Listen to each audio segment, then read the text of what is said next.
They lined up to watch it. High-profile people, high emotions, and a highly divisive debate. You're not at the border right now. You're in a hearing room. It's my time.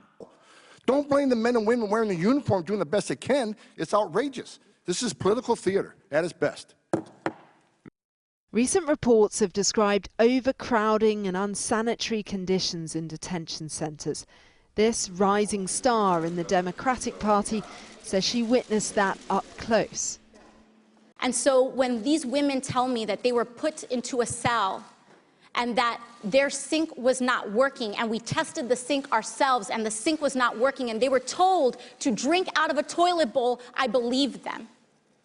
I believed these women.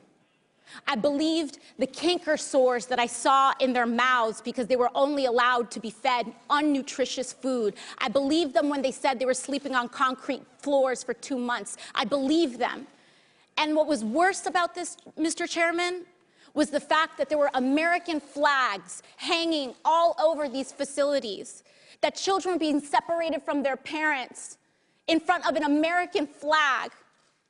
The Congresswoman has pushed her own party to do more on the issue of child separation, and she's captured the imagination of younger, more diverse voters. Here, her office is decorated with their hopeful messages of support. Immigration could be a deciding factor in 2020.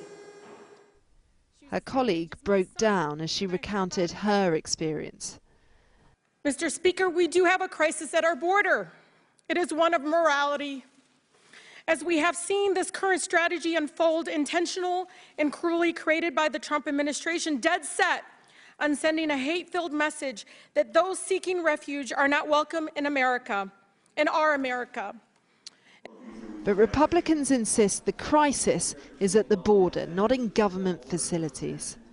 I've been to the border multiple times, and it didn't just come recently putting on a show in front of fences for the media. It's come over a career of trying to figure out how to secure the border and do our job. My chief of staff went to the border this last Saturday down to Clint to go to the facility after hearing all of the horror stories.